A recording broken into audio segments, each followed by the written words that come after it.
the 2027 IMSA Michelin Pilot Challenge schedule, and a big piece of news here today is the return for the first time since 2023 to Lime Rock Park with the Michelin Pilot Challenge. Obviously, we have Dicky here. John, why don't you give us your thoughts first, and then we'll hear from Dicky on getting back up there. Yeah, also just chatting with a few folks before this started this morning or this afternoon. Putting the schedule together is playing a big game of chess with a lot of different things on the board. Television, budgets for the race teams, seasonality, television live windows across the country, activations, and where our corporate partners want to have displays on the midway and markets that they want to visit. And so with a lot of that in mind, we made a choice based on feedback also from our race teams about taking the Michelin Pilot Challenge race that has been at WeatherTech Raceway Laguna Seca the last many years and not force the teams to go out west. It's a budget savings for those teams. Obviously, it's a great market to visit. It's one of my favorite markets to visit around a racetrack. But we also have a very, very rich tradition at Lime Rock Park. And as a kid, my dad and I would go to the Indianapolis 500 on Sunday, and as soon as the race was over, we'd drive all night to be at Lime Rock on Monday for the IMSA race. We're not going there on Memorial Day this year, but maybe someday. I'd love to have that tradition back, but one of my favorite memories that I've read about is Lime Rock Park in the early 70s when we had what essentially was Michelin Pilot of the Day with production car racing there at Lime Rock. So we're thrilled to take the IMSA Michelin Pilot Challenge back to Lime Rock. I know there's a lot of teams that have headquarters east of the Mississippi, many of them north of the Mason-Dixon line as well.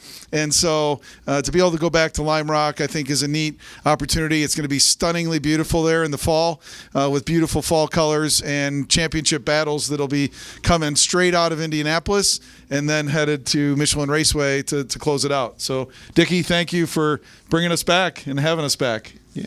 John, thank you so much, and I have to say thank you also to Brandon Huddleston and Emily Nash. I think the three of you, persevered with me. I was that proverbial squeaky wheel, wanting to make sure that we had the chance to bring IMSA racing back to these rabid fans that we have in the Northeast, and that IMSA tradition does go back to 1972. And I tell you, when we had to unfortunately say, hey, IMSA's not going to be a part of the last couple of years' schedules. I know you heard it directly, John, from some of those fans. Yeah, the hashtag Fire Doonan was established. I'm going to merch that out, so anybody that wants a piece of that, we're going to cross out fire and we're going to put higher.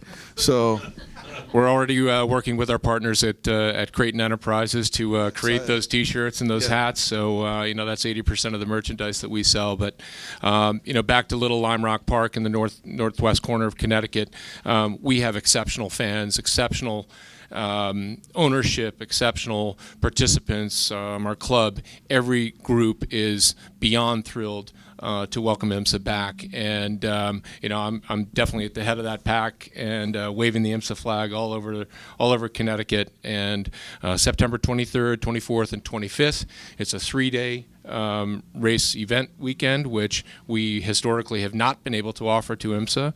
It's a Thursday, Friday, Saturday event, and with Michelin Pilot Challenge headlining it, VP Race Series there as well, and hopefully a third series to a single make to be named later. But I am just beyond thankful, and I've been looking forward to this March 19th announcement for weeks and weeks, months. So thank you again.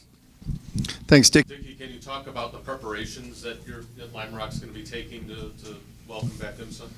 Yeah, thanks very much. I feel like we are very, very well prepared for this welcome back for IMSA. It coincides with our 70th year in 2027. We were founded in 1957 at Lime Rock Park, so we feel like it's the very right time to do it. And the best series, we're joined here in the room with Hugh Plum, Matt Plum, Ted Giovannis from Team TGM, previous championship-winning team in GS, and to have them back with all the excitement that they're bringing. The track track is ready. We welcomed back NASCAR mainline series with the NASCAR Craftsman Truck Series last year, coming back again this year. We have already extended our pit lane to 1,008 feet to accommodate those trucks that demand a longer pit box, and 36 of them. Coincidentally, it fits very nicely with the huge field that we anticipate with Michelin Pilot. Yeah, I Challenge. said to Dicky this morning, do you think you can handle 50 Pilot Challenge cars at Lime Rock? I don't know what Matt and Hugh and Ted vote, but I would say we'd make it on the evening news with that one. It's going to be pretty crazy. Yeah, Will Turner just piped in on that as well, saying, we might want to think about splitting them up or something like that. So we'll see what happens. But Lime Rock at 1.53 miles, the famed Bull Ring, really is a great place for that exceptional racing. I've got a personal history with it, and I'm not sure there's better racing at Lime Rock Park than Michelin Pilot Challenge. Is there actually a concern about pit lane space? Like we talk about that at Daytona all the time, but considering, you could have upwards of 50 cars. Well, with what they've done to accommodate NASCAR Craftsman Truck, our pit box, those would be 28-foot boxes. We could, we'll see, 50 cars on track's a lot at that place, but we could do 50 technically on pit lane. It would end up being like 21-foot boxes. So because the two classes don't pit at the same time, we could do it.